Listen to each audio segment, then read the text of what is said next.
Bon, ben bonjour. Écoutez, je suis avec Michael aujourd'hui du tir à l'arc Le Gardeur, le club de tir à l'arc qui est à Repentigny, en fait. Et puis, Michael est entraîneur, donc j'ai quelques questions pour toi. Salut Michael, ça va bien? Ça va bien, toi? Oui, ça va, merci beaucoup. Écoute, on est dehors aujourd'hui dans une compétition Pro 3D. Explique-moi, c'est une compétition Pro 3D? Les compétitions Pro 3D, en réalité, ça consiste à tirer sur des animaux 3D, donc à relever des défis personnels. Donc là, on est en pleine nature, il fait super beau. Et là, j'ai vu là, qu'il y avait plusieurs animaux. Combien de cibles on a actuellement dans la forêt? On a 15 animaux 3D. 15 animaux 3D, et puis j'ai même remarqué des animaux, bon, qui ressemblent à des vrais animaux, mais j'ai même vu un dinosaure. C'est quoi l'inspiration, en fait, d'organiser un tournoi comme ça à l'extérieur? Est-ce que vous vous êtes inspiré de d'autres clubs? Est-ce que c'est quelque chose que vous faisiez auparavant? D'où vient l'inspiration?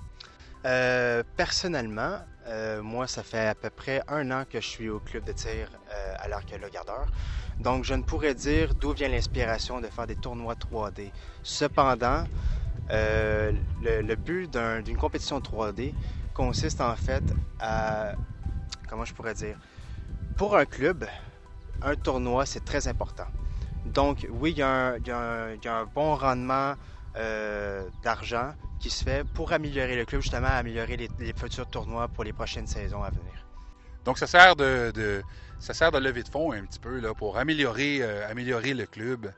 J'imagine, en ce qui concerne l'achat d'équipements et tout ça, peut-être d'autres cibles, d'autres animaux, là.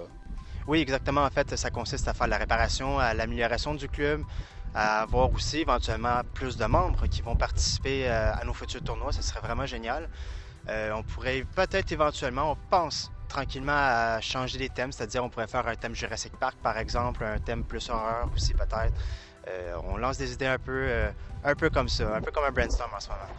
Et là, en tant qu'entraîneur, comment on se prépare ou comment tu prépares tes élèves là, pour être capable de participer à un tournoi comme ça? Pour participer à un tournoi, en fait, le principe de mes cours d'initiation ne consiste pas à leur faire participer au tournoi nécessairement. Cependant, mon cours d'initiation consiste à donner confiance, à développer leur confiance en soi pour le tir à l'arc, c'est-à-dire tirer de façon sécuritaire, partir sur une mentalité positive, c'est-à-dire que même si malgré tout, tu fais des efforts pour tirer dans la cible, dans ton objectif, malgré que tu le rates, ce n'est pas grave. Le but, c'est d'apprendre à bien faire une décoche, à tirer de façon sécuritaire et par la suite, se donner des défis personnels, comme par exemple tirer dans un bullseye. Ça joue beaucoup entre les deux oreilles, hein, je pense. Je vois des gens qui sont très calmes, je vois des gens qui sont très nerveux. J'imagine qu'il faut apprendre à bien maîtriser ses nerfs, en fait, pour être capable de tirer, parce que on peut comprendre que si on lance une flèche, si on bouge d'1 millimètre, ben avec la distance, l'1 millimètre devient beaucoup plus large. Est-ce que tu donnes des trucs aux gens pour se recentrer sur eux-mêmes? Oui, la respiration et le lâcher-prise. Ça, je l'applique beaucoup moi-même en tant qu'entraîneur. Il y a même des fois, même moi en tant qu'entraîneur, on est tous humains. La plupart du temps, ça va arriver une très mauvaise journée, on a mal dormi, on s'est réveillé du mauvais pied, on va être un petit peu plus les nerfs à vif, mais c'est normal. On se ressaisit rapidement, on applique le lâcher-prise. Il ne faut pas se mettre à trop réfléchir. C'est quoi les questions que les gens te demandent le plus, là? Quelqu'un qui vient prendre un cours d'initiation, par exemple, au club de tir à l'arc, c'est quoi la question qui revient le plus souvent? Ça fait combien de temps que tu tires? OK, donc les gens te demandent, ça fait combien de temps que tu tires? Parce que là, bon, pour devenir entraîneur, j'imagine que tu as dû suivre un certain processus. Puis moi, je te repose la même question. Ça fait combien de temps que tu tires? Ça fait 1 an que je tire. 1 an que tu tires. Et comment tu as fait en 1 an pour passer d'un novice à entraîneur? Y en a qui vont peut-être me traiter de fou, mais durant la période de la pandémie, on va rentrer un peu dans un sujet personnel. Durant la pandémie, à mon travail, je suis tombé en arrêt de travail à cause d'un burn-out, à cause d'une certaine dépression aussi, donc ça a vraiment frappé fort. Finalement, après quelques mois d'arrêt de travail, je suis tombé sur le club de tir à l'arc Repentigny. Et première journée, je me suis snappé le bras pratiquement jusqu'au sang. Mais c'était pas grave parce que moi, je suis un fou du tir à l'arc. Je suis vraiment tombé en amour avec le tir à l'arc. Donc le lendemain, malgré que je m'étais blessé grièvement à l'arc, j'ai pris un arc qui était fait pour moi, donc un gaucher. Et la deuxième journée, troisième, quatrième, ça a continué. J'ai pas eu d'instructeur, j'ai pas eu de mentor, ben.